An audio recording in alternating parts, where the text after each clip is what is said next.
everybody, thank you for joining me. My name is Carlos. Today I'm going to be doing a shorter presentation on today's session. And today's session was leg day.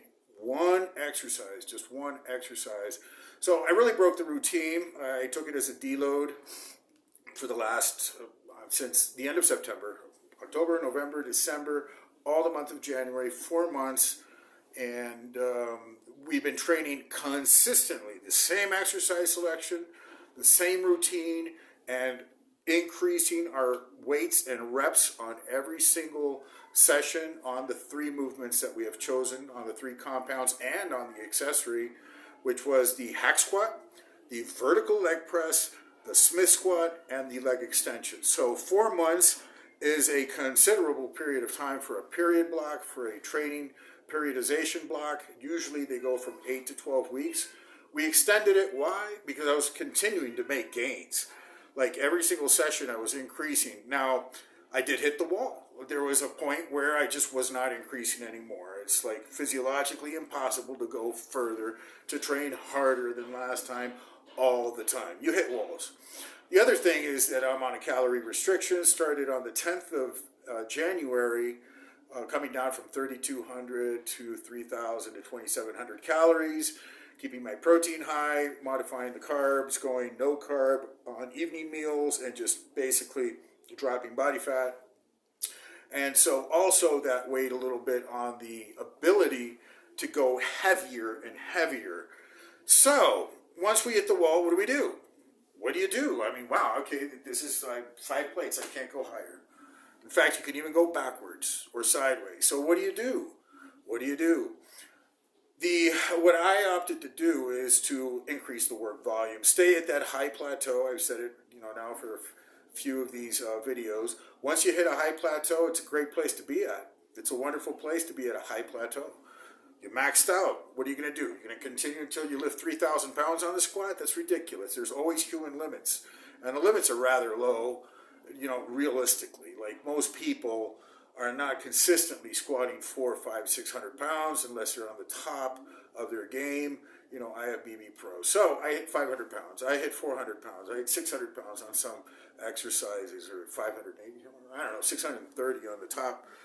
But that's a hack sled, and that doesn't count. So anyways, we bring down, don't try to bring down the weight, but you work now at the 80% of your weight. Like, okay, say you do 425 pounds, work between 315 and 350, somewhere around there. I'm just giving you these vague numbers and just telling you what I'm doing. So I increased the reps. Now I'm doing more sets. But the thing is, on this particular session, the gym owner brought in a pendulum squat, which I have been dying to work out on, that and the belt squat. We don't have belt squats. And so as soon as I saw the machine, I said, I'm going to this gym. It doesn't have the other apparatuses that I've been working on. And so I decided to do a mono exercise training session. Only the pendulum squat. But boy, I gave it a ride. From the very first set, it felt perfect.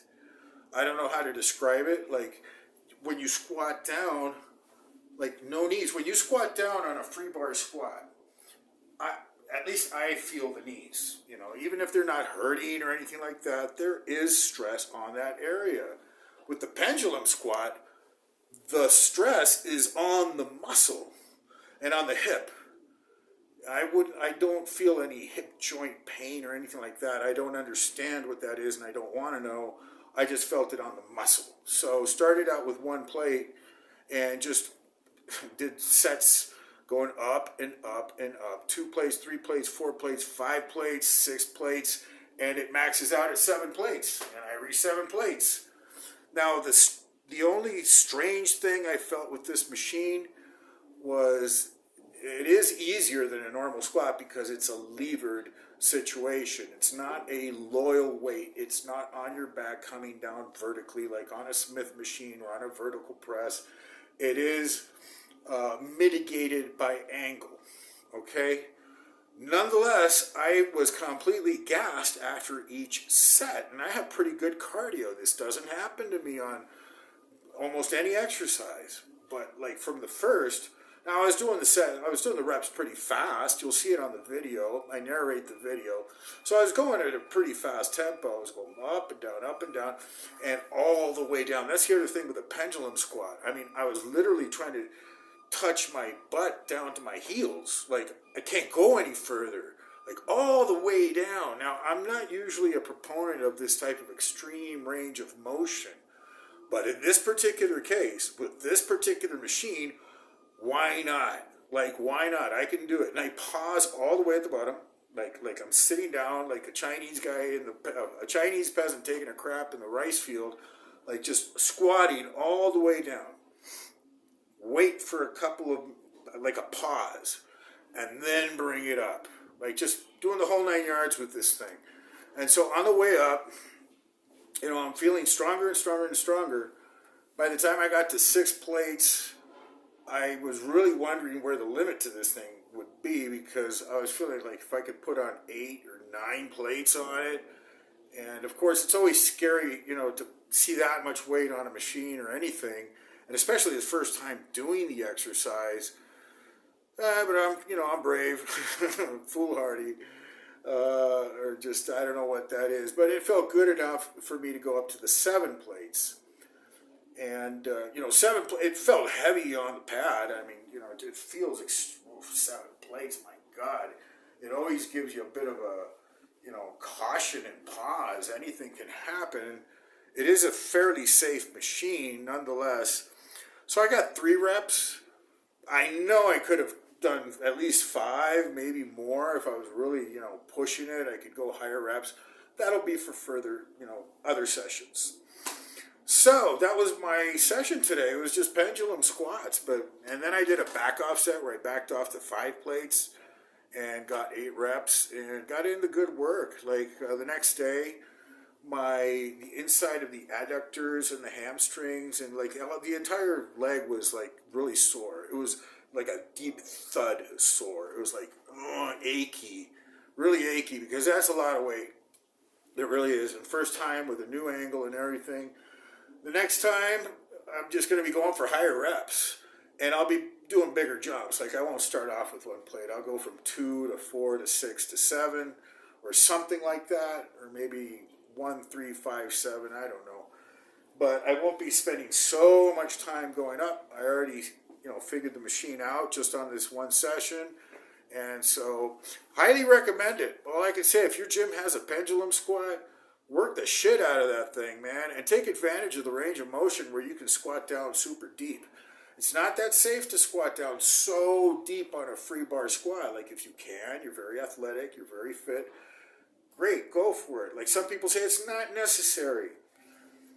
If you can't, if it's hard for you to do, I can see where you would make these arguments. Why not? But if you can, range of motion is flexibility. It's like everything. And if you got strength on your entire range of motion, that is superior than a limited range of motion. I don't care what anybody says.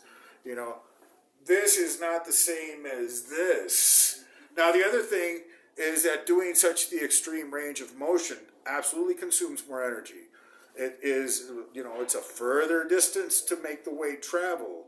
And so obviously that's probably why I was gassed after he said, because the length of the up and down, it's considerable if you're doing that type of long rep. So that was it. Now, in my next sessions, I won't be doing mono exercises. I'll be doing that particular exercise with the Smith machine. So those are the two. They also have a vertical press, but it's different. Like, every piece of machine is different. And the vertical press on this, gym is just not the same as the one that I'm getting used to over there on the other one. Got to be versatile.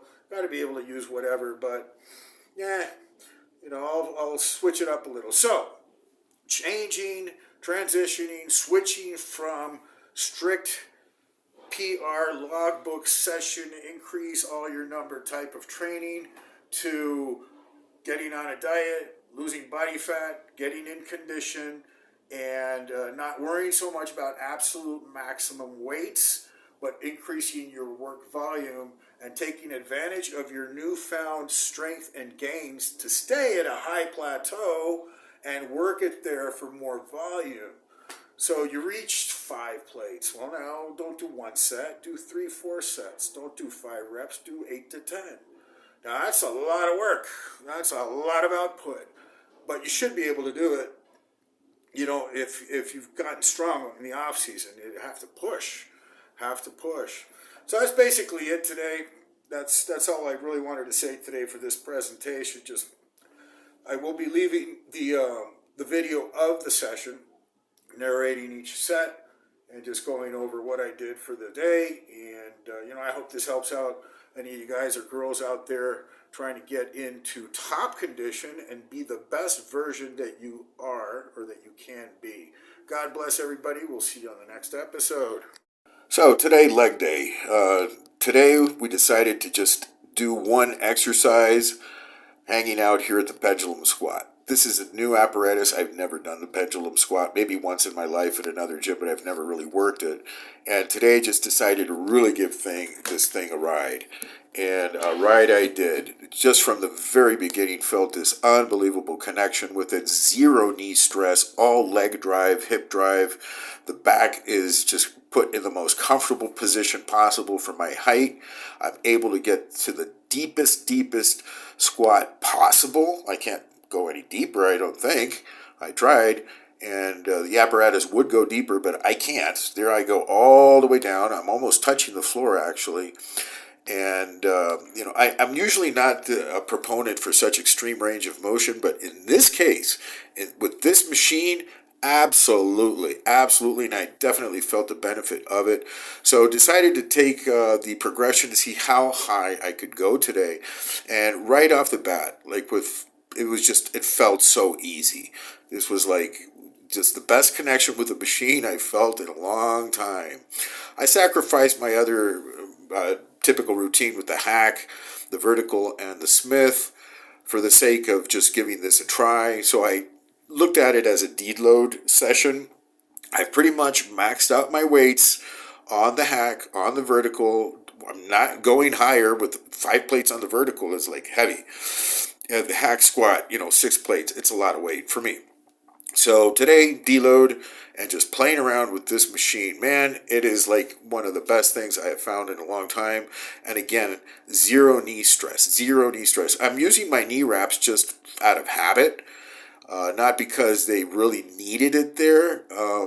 So for the next sessions, I guess I won't be using them until I get to the higher weight, just as a preventive. There's no reason not to in my case. I'm not super hung up about competing or anything like that. I'm just looking for maximum results. And so here we're going up to 4 plates. And one of the surprising things to note about this machine was that I was strangely winded after doing the reps. Like I was gassed. It felt easy in the performance. Like here I'm just pumping it. I'm just going for speed on some reps. Then, I'll pause. I'll go slow. I was playing with it a little bit. But coming off the apparatus, I was gassed. That's a fun thing to do. Just pause way at the bottom, hold it there for a second, and then explode up. I'll be doing more of those intensifiers, and I'll explain why in a minute. Here we're up to... 6 plates? Yeah, 6 plates. And I'm starting to think, how high can I go? 6 plates? Oh, feels pretty darn easy. Let's just go for some reps. And just out of caution and restraint, I did 5 reps. I could have gone for 8, 10, 12. I don't know how many reps. But again, I wanted to see how heavy I could go. So I just put on all the weight that the apparatus could take, which is in this case 7 plates. Unfortunately, I cannot put on more weight because that's the limit of the rod. Let's see how this goes with the 7 plates. Of course, I'm a bit nervous. You never know. I'm going all the way down. 2 reps. Let's go a little further. All the way down. Come on, all the way down. Pause. And explode up. And that actually felt easy. 7 plates. I was stoked. I said, wow, okay. Feeling strong on this thing. And I did a back off set with 5 plates. Here doing 8 reps. Doing some intensifiers. Just doing more of the same. But final review, one of the best exercises. One of the best feels, best pumps so far. I'm going to be including this, obviously, for my second leg workout of the week. We're on the cut, we're on the diet, need to bring up some training volume, and so I will be doing this machine during the week, and on the weekends I'll be going back to my different routine or my typical routine. God bless everyone, and we'll see you on the next episode.